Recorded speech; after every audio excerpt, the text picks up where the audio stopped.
What is going on, guys? Jack here, and welcome back to episode 14 of Park to Prem, here with Towel or Town. And well, we start on the profile of a new player, a new goalkeeper. But before we talk about this chap, if you did miss yesterday's uploads, and I say uploads plural because there were 2 episodes yesterday, do go check them out, especially episode 13, 2 live commed games. One of them was the best match of the series so far. I'm not going to say anything more than that, just go watch it, you won't regret it. It was emotional. Anyway, we start on the profile here of Nathan Harker, 22 years young and a new goalkeeper. Because as much as I've loved Big Mike and butchering his name, he just had a lot of gaps in his game, and the big gaps were shot stopping and communication. And well, Nathan Harker was suggested to me by my scouts. You can see here, formerly of Newcastle, last year was on loan at Blythe Spartans in the National League North. I'm going to be honest, he didn't have a particularly good season there, but he joins us now, and he's just a really well-rounded goalkeeper. At 22, room to improve. You can see current ability is good for National League North/South teams, and he could be a good National League goalkeeper in the future. Of course, the National League being the 5th tier of English football, considering right now we're in the 9th tier, is quite a good upgrade going into next year. So yes, a lot to like about him. Not got as good a distribution as Big Mike, but he is, in all other regards, really on par or just better than him. So yeah, hopefully he's going to work out good for us. We did lose Flatters, who, if I just look at released players, you might remember this guy, brought him in at the start of the year to be kind of second choice goalkeeper. He wanted regular first team football. He was crying about the lack of it. You can see a comparison between Harker and Flatters here. It's just a massive upgrade. There's no other way of looking at it. He is just an exceptional goalkeeper who hopefully is going to serve us well. So anyway, I'm now going to work on the assumption that you've watched yesterday's video so you know what is happening today. And today we have the Northern Challenge Cup final against West Auckland, and then we're going to go forward to the end of the year and have our typical end of season roundup. We'll go through the awards, standout players, not so great players, all that jazz. Obviously, last episode we ended with the 3-3 defeat on penalties to Rylands. Since then, it's not been particularly great, but we have been rotating the team a hell of a lot, and well, with promotion already secured, I'm a little less worried about things, You can see against Guisborough, a 3-3 draw. Pretty disappointing. They scored in the 92nd minute to grab a a share of the points. I don't know where Spiel came from. Help me. Bedlington next. They won 3-1 against us. It's only our second defeat all year. Jerome Jolly actually got us off to a flyer, but they fought back well. If we just look at the stats for this game, they just took their chances. They were very clinical, and they even missed a penalty for us, but I mean, it didn't really help us out in the end. Anyway, most recently we did bounce back against Stockton. Braces for Kumwenda, Ryan Ferguson and Usama was great to see. Obviously, Kumwenda, top goal scorer this year. 43 goals in all competitions. That is absolutely insane. The fans love him. I love him. The schoolboy, he's on his way to graduating now, isn't he? Look how, he's happy as well. We're all happy. We've got West Auckland today. If we just have a look at the preview for this game, you can see here we are considered the favourites, although our form has been inconsistent. We are at a neutral venue. Where are we playing this game? Where are we playing? We're playing at Victoria Park in Hartlepool. 900 fans have turned up. It's a big final for us. We've had a bit of a curse when it comes to silverware up until this point. This was very much the lower priority of the cup competitions we were in, but here we are in the final. Kumwenda is our top goal scorer, and hopefully he's going to come good for us today. So anyway, going into this game, this is the team we're going to go with. Obviously, a bit of a new look to our defence now, I guess. Harker in goal, of course, and then Alex Evans back in the team again today. Such a good goalkeeper. Hasn't hit the ground necessarily running since he's joined, but we're going to give him time to adapt. Same with Kagossi as well. Needs time to develop and just settle in. I feel like come the start of next season, these two players should be very much in the groove of things. Elsewhere across the pitch, you can see players starting to build partnerships, which is really good. Kumwenda and Ryan Ferguson, Cinny Best and Robson on the right-hand side, also building up some good rapport. That does concern me a little bit because if I was to look at my team, I would say the right-hand side of the pitch is where we're weakest and where we might need to upgrade. Sonny Best does still have the top assists this year. I think he's had something, however, like 2 assists in the last 2 months. He has definitely slowed down a little bit. His average ratings have still been pretty solid, but yeah, want a little bit more from my right winger compared to my left. I feel like Stanley on the other side has made Sonny Best look a little bit subpar. That might be a harsh analysis. Anyway, let's get into this game. We're taking on West Auckland. I want to beat them. And, well, let's see what we can do here. Kagossi with the ball, switches it down the middle to Ryan Ferguson. Great first touch out of his feet. Can he squeeze it in? He kicks it straight at McKibbin, who, well, didn't convincingly hold that, did he? He spilled it, managed to pick up the potential rebound. And West Auckland, at least initially, on the back foot. You can see here they're having a decent chunk of possession, and maybe it comes down to the fact we're in our away kit. I feel like when we're in our away kit, we naturally play worse. Our players just get confused about the fact they're not wearing black anymore. It's the only logical explanation. What can Kumwenda do for us? The big ball for him was a little hopeful. He's not known for his aerial ability, although Stanley picks up the ball here. What can you do, Stanley? Skips past his man. Could he have an incredible goal? No, he cannot. The side netting ripples. Unfortunately, however, the ball was the wrong side of the post. It's gone just wide. Was perhaps a teeny tiny bit selfish by him there, as we give away a foul on the edge of the area, defending at the edge of our 6-yard box. Can we deal with this ball in? The answer is a resounding no. Brad Knox with it. First goal of the season for him. It's his first ever goal for the club as well. Not a bad time to get it. Shocking defending by us on the set piece. Hogg with the ball in, and there's a little kind of flick on here. The shot by Williams blocked. Fell kindly to Cox, or Knox in truth. But nevertheless, we're a goal down. I'm going to get shouty. Immediately another highlight starts and we're giving it straight back to them. What are we doing, boys? Owusu, who is top goal scorer for them, and I believe second top goal scorer in our league. I think Kumwenda has something like 26. Owusu has 24. He can finish them. Harker, what a save by the keeper that is. We've not had a great goalkeeper here at Taulaw. I feel like our goalkeeping position has been cursed. I'm hoping our new man on the block is the man to help us turn the corner. That's the dream, that we have a goalkeeper we can rely on for a few years. As Stanley is dinked in by Alex Evans, great little free kick.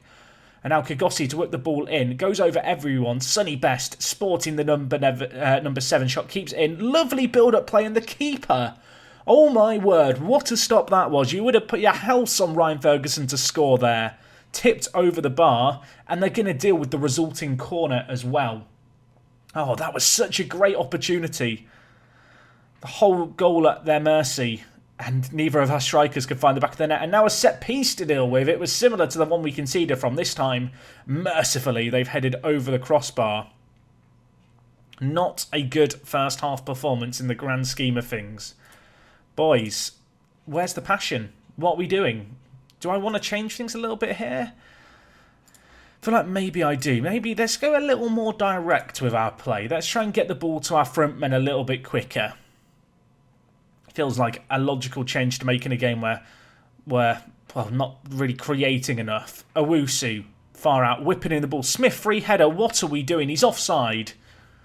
We're very fortunate. That must have been off the initial corner, because he headed it onto himself. Or the initial cross is what I mean to say. Yeah, it was. He was narrowly offside. It wouldn't have counted. Shocking defending by whoever that was. Could make some subs in this game. Sonny Best has not had a good game. I'm going to bring in Kit Elliott. He was a real catalyst for change in our game against Rylands. Need another top performance by the young striker here. 25 minutes left. And there's still no breakthrough. What are we doing, boys? What are we doing? 15 minutes left. Why are there no highlights playing? We're switching to very attacking. We need a roll of the dice. Ryan Ferguson to Robson. Now with Earl at centre-back.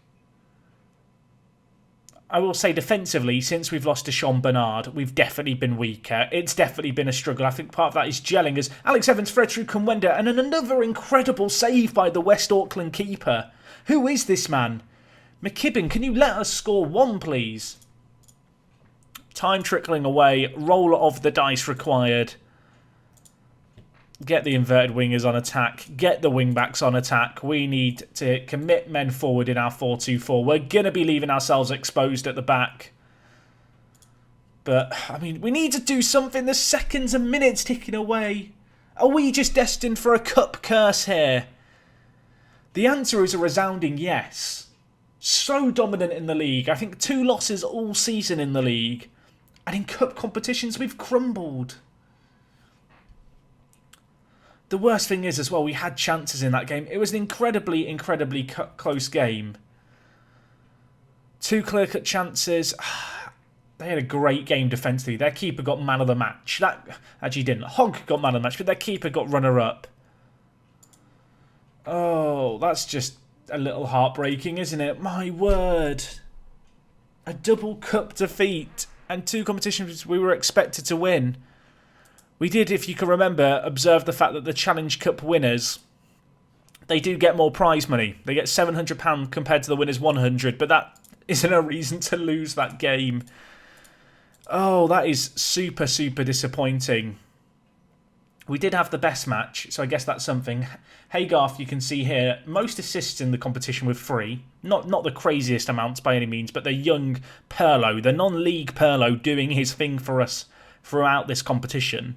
Little bit of news off the pitch, by the way. Staff have all signed new contracts for the most part for next season, and so have we. We've got a contract now until 2023, so nice little extension. Comes as a result, I believe, of us securing promotion, the fact they were willing to offer us a longer deal. I requested it, and they duly obliged. And well, it's 2 league wins in a row, but these cup competitions we need to be doing better in. I wonder if it comes down to the fact that with the academy players we sign, they generally have, you know, a reason that they were released, and it's usually either they were injury prone, not quite good enough, low consistency, or low important matches. As we scroll through our players, you can see consistency here. Lots of our players lack consistency, and there's also players like Usama who just dread big matches. And I feel like that might be a common trend in our team. You can see there's just lots of inconsistent players, lots of injury-prone players. We've not suffered too bad on the injury front, but certainly just a lack of consistency and performances on the big stage has cost us over the course of this year. In big matches, in big moments, we've not been able to find a breakthrough. You know, there's a debate to say maybe I should have changed things a little more in terms of players, but I will live with the regret of that, I guess. It was a very close game. West Auckland, they're not a bad team. They're not a good team either, to be fair. It's that kind of team where we should almost certainly be beating them. I mean, they're 12th in the league. They have got David Owusu, who, as I mentioned, 28 goals he's got. An incredible striker for them. And, well, his kind of escapades up front, you can see here, have been imperative to how they've played this year. Man, I'm so annoyed. That is a must-win game. Absolute must-win. It's kind of inexcusable. Right, folks, I am going to, well, cut things off here. We're going to go to the end of the season. Oh, I should have made more subs. I misplayed that badly, but it's still a heartbreaking result nevertheless. Right, end of the season, emotional reset. Maybe we can get some revenge against them in the league. And yeah, I will join you guys in April time for a retrospective look at this season on the whole. It's April 4th. It's the magic day in non-league English football. At least it seems to be in this database. This is the date where stuff starts to happen. And well, you can see here, we've got our end of season stuff. And by stuff, I mean inbox items, which, you know, it's the exciting point. To me, this is the point where a season in Football Manager officially ends in my mind. Of course, since the final, we have played a couple of games. I want to claim that we've bounced back spectacularly. We haven't, though. We beat Newcastle Benfield 2-1. We then beat West Auckland 3-1, but a draw to end the season was disappointing. You'll notice 2 friendlies against Leeds and Brentford. I did them to try and get some more money in the bank. I was looking at arranging friendlies, and I noticed that for whatever reason, the middle of the week was free. So I got on the phone to Brentford and Leeds and said, I need some money. Do you want to come have a game? They've come and had a game. It's helped our finances out a very small amount, alongside the board investing some money. So that's good, I guess. We have a bit more money in the bank than we otherwise did, but it's still not perfect. Really, this year, I need to try and find out what happened with the pre-season tournament last year and try and replicate the results that we got from our first pre-season tournament, which really gave us, you know, a platform to build upon. But anyway, you can see here our overall best 11. Big Mike, he's made it in goal. The Transporter, as some fans have started to call him, due to his famous actor brother, definitely brother as well, no doubt in my mind.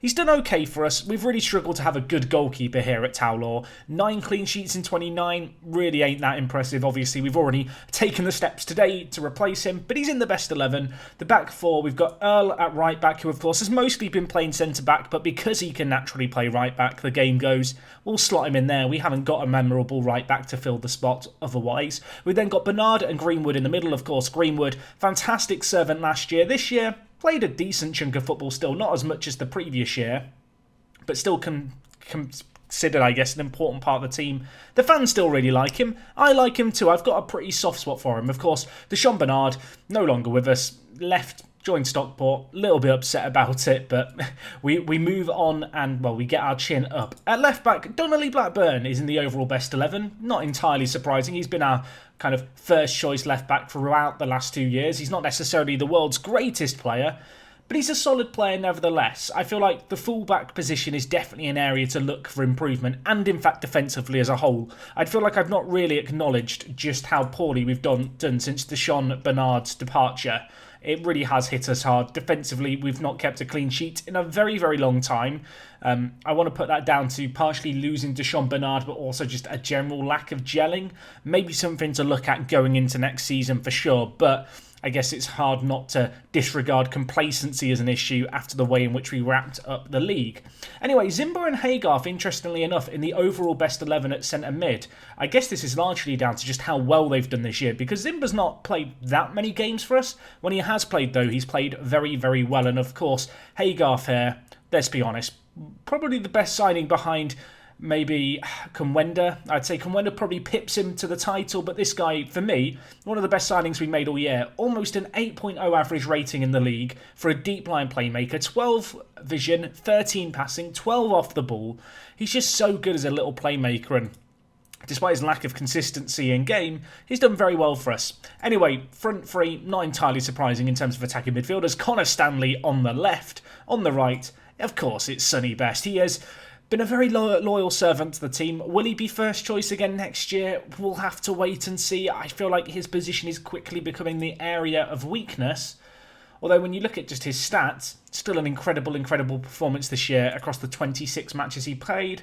Kennedy, of course, left us for Gainsborough last year. How did he do at Gainsborough this year? Not so hot. His contract actually expires at the end of the year. Maybe we could bring him back.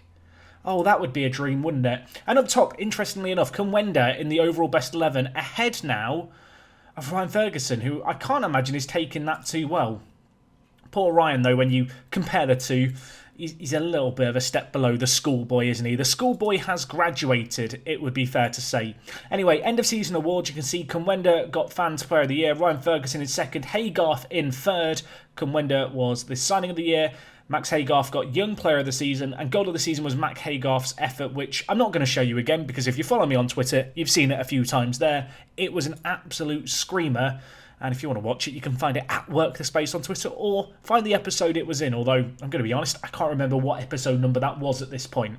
Anyway, season review, all our dreams came true. We defied the expectations, suggesting we would be relegation certainties, and mounted an unbelievable title-winning challenge.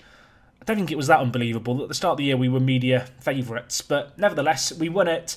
Let's ignore everything else here. Just look at the Football League and the fact that we won there. 34 different players used, 4% of our stadium full. That bodes well. Hopefully we start to see some rises in attendances. That would be nice.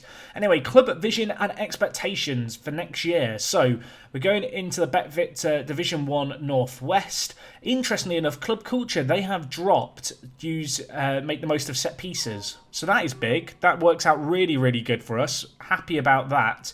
Elsewhere, you can see 5-year plan, work within wage budget, end of next year, promotion by winning the league. I mean, we should be winning it, but the fact that going up this year, instead of the board being like, yeah, avoid relegation, they're now saying, yeah, you better win the league. That's pressure. They've set the bar high there. You can see our contract expires, and they want promotion 2 years later. So they're expecting 2 promotions in the next 3 years.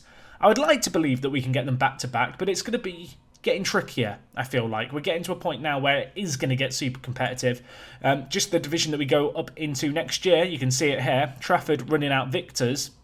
there is a playoffs system. So if we did completely bottle it, we still have a chance to maybe make it through via the playoffs. That would be, I guess, not ideal, but I can deal with it. I was thinking about negotiating and trying to remove the make the most of set pieces club culture, but they've got rid of it themselves, so we will accept that. Squad dynamics, David Vaughan is a team leader. Ryan Ferguson has ascended to highly influential, and in influential players we've got Donnelly Blackburn, Sonny Best, Romario Vieira, who has kind of fallen off a little bit this year, and also you can see Kagossi features in the influential players. I guess that's not entirely surprising considering he is a South African international. Anyway, discussing plans with next year. I guess I just tell them that we're going to be champions, right? A few people are unhappy with training, but everyone else is generally pretty happy. Right, yeah, I'm going to go with champions. Screw it. Okay, they loved it. That was a bit of a risky click. I did think about doing promotion, but sometimes you just got to YOLO it. Anyway, squad break, they're going to come back at the start of June. Great. Some players that we've got shortlisted clearly having offers made to them. I have made a few transfers already. You can see here, these are some of the players that you would have seen me shortlist if you watched episode 12, I believe it was, where we talked about how I find players. These are a few of the players I had shortlisted who we were able to approach to sign. So we've got Kristen Skerritt here, formerly of Sheffield United. Bit of a limited defender, I guess you'd say, not particularly quick. But if you want a centre-back who's sick in the air and has great defending, he's got that in his locker. Rest of his technicals, definitely not present in the locker. But at 18 years old, good player for the future. We've also got here Tom Nixon, good little fullback option at right back. I don't know if he's going to be our starting right back this year. I'm trying to think of who has been our starting right back for most of this year. I guess it's been Robson, right?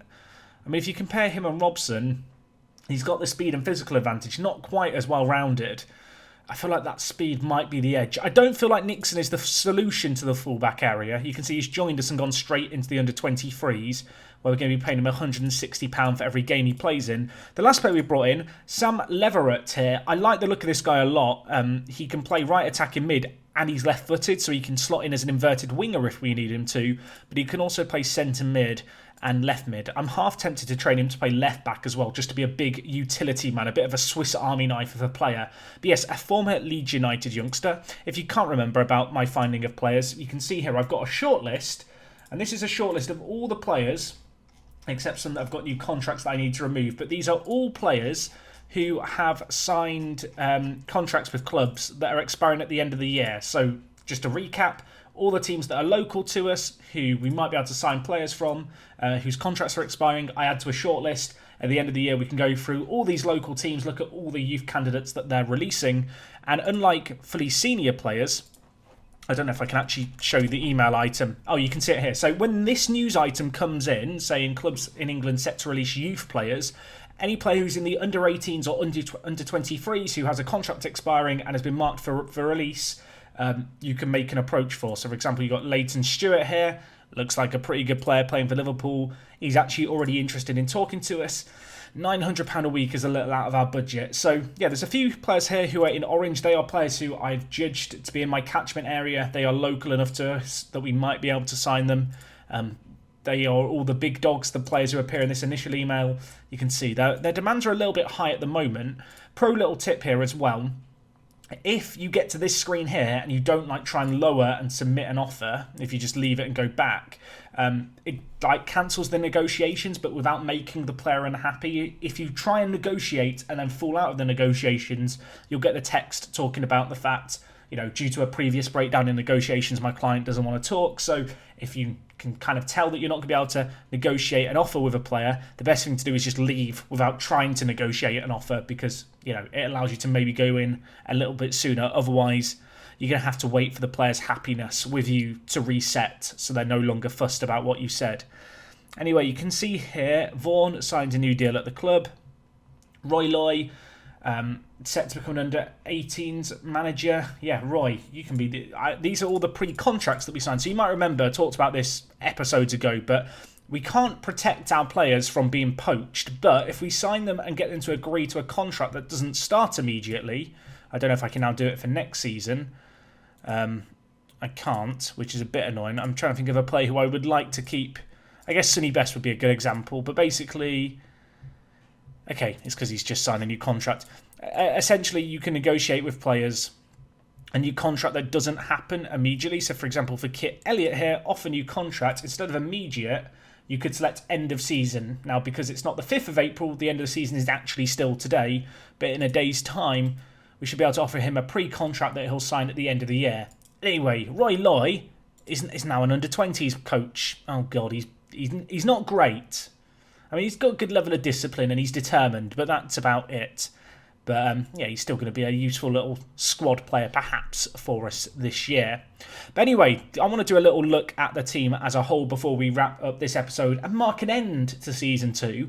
I am weighing up whether or not at the end of every season to do a big kind of longer video where I just talk about everything that's happened during the year, maybe like 45 minutes to an hour. It'd be the kind of video that if you're catching up on the series, maybe you miss a bit of a season, you could watch that video and feel up to date and like you've got a rough idea as to, what's been happening, who's who, all that stuff. Anyway, Big Mike sets a clean sheet record of 14 clean sheets this year. Callum Roberts had 9, of course. The goalkeeping situation at the club was a little bit interesting. Callum Roberts was set to be our starting goalkeeper at the start of the year before being poached. Cumwenda breaks the goal-scoring record. Ryan Ferguson had 32 goals last year. Cumwenda's got 47 goals this year. That's pretty good. And Sonny Best breaks his own record at the club with 20 assists this year. So that's good too. Just to give you a quick look at that new contract stuff. So here, where it says immediate, I can now select end of season, suggest. I can then negotiate a contract with Kit Elliott. Why do you want so much, Kit? I need him to lower this. I don't want to give him as much as he wants. Kit, don't do this to me. You're milking me, Kit. You're milking me, mate. See, because I tried to negotiate, if I just walk away now, he's not going to want to renegotiate, but I do not want to offer him what he's asking for. What about Maxi Haygarth? So we can now offer an end of season contract for the end of 2022, which is next year. And he wants too much money. So I'm not even going to try and negotiate yet. I'll just go back out and he would now be willing tomorrow to talk about a contract again. Whereas Kit Elliott, where we tried to negotiate, he ain't having it. Anyway, quick little review of the squad as a whole this year. Cumwenda, standout performer. No doubt in my mind about that. Ryan Ferguson, again, stepped up at this level. Is he going to be able to do it for a 3rd year in a row? I have got my doubts. Obviously, we've got Usama in the team who probably should be playing more. You can see a direct comparison between the players here. There's a minor difference in quality between them, although Usama definitely suffers when it comes to his consistency and big matches. He's got a lot of issues with him, Usama, but he's got the raw ability. I think there's a reason why a bigger team hasn't picked him up. So, yeah, it's a little bit of an interesting one. If we just look at the rest of the team, obviously Osama did get a decent number of goals, as did Kit Elliott. Still very, very young at 20 years old. Connor Stanley joined us midway through the year. He did big, big things out on the wing. Not entirely surprising that he got included into our overall best 11. Top performer this year was Maxi Haygarth, though. David Vaughan, I would almost be surprised if he doesn't retire in the summer. Didn't really play for us much this year. I mean, I say that. He still played 14 games. He chipped in, but at 38 years old, his physicals have completely gone now. He has got, a new contract that he's just signed starting yesterday, but I'm kind of half expecting him to retire at the end of the year. For those of you who perhaps don't play so much in the lower leagues, you can see the date is only April here. Most leagues in England finish around with the playoffs and stuff, kind of end of May, start of June. So it's a very, very early end to the season here. So there's a pretty good chance that players will change, their expectations as to what they want. Players might want to retire. Yeah, lots happens in the off-season of lower league English saves like this because we've basically got 3 months now. A quarter of the year is just a pre-season period for me to do some planning. You can see a load of the players that are on my shortlist having offers made for them by teams in the league above us. Now, it could result in a pretty competitive season ahead. Jay Verma. Verma. I mean, he looks pretty good on the face of things. Do I want to get him? I should probably start scouting some of these players we've got on this extensive shortlist of mine. These are all players with contracts expiring at the end of the year who are actually interested right now. If we untick this, there's even more players, although actually there's a load here who have signed new contracts and the last continue. You can see it's that time of year where everyone's getting new contracts signed. But at least in terms of doubtful players right now, it's a slightly shorter list. Some of these players will be picked up by clubs. Others will fall through the cracks. And we'll enjoy those teams' sloppy seconds when they come our way and hopefully have slightly more affordable wage demands. You can see here just a quick look at the overall look of things. Board very happy with this season as a whole. Obviously, the Challenge Cup final defeat rests in their memory. We got that new contract signed back in February. I looked for a new senior affiliate, not been able to get it. Besides that, no new requests going on right now because of the finances, really. I can't expect them to grant anything. Obviously, they've been really generous with the wage budget, really. I need to see if we can sort out the finances maybe with a pre-season tournament and avoid what happened last year where we lost a load of money. That's going to be the kind of big challenge ahead here. Overall, though, very, very good season. We never really talked much about the league, but 2 defeats, 4 draws, 94 points in total in 36 games is very, very impressive. It is going to get more difficult this year, and we definitely saw towards the end of the season the fact that we're not some unbeatable team. You know, we have been beaten on a few occasions in big cup games, going up another tier here, noticing significantly more players with faces as part of the face pack, which usually means that the standard of football is going up. And of course, we're going to be entering Tier 8. And Tier 8 is the lowest that I've ever started a save game in the past. So I'm more in my comfort zone now, I guess. But anyway, guys, I'm going to wrap things up here. As I said, if you would like to see a bigger kind of season review video, let me know. It would be a longer, more podcasty video of the specific stuff I've not covered in here that you would like to see me cover in that video. Please do let me know. I think it would be, you know, a little bit more niche. Not everyone would want to sit down and listen to me ramble for 45 minutes about my team and my thoughts on the season and all that stuff. But it could prove beneficial for people looking to catch up, I think. But yes, that is all from me today. Thank you for watching, folks. It's me, Jack. I'll see you for Season 3 next time. And yeah, I'll talk to you guys in a bit. I'm out.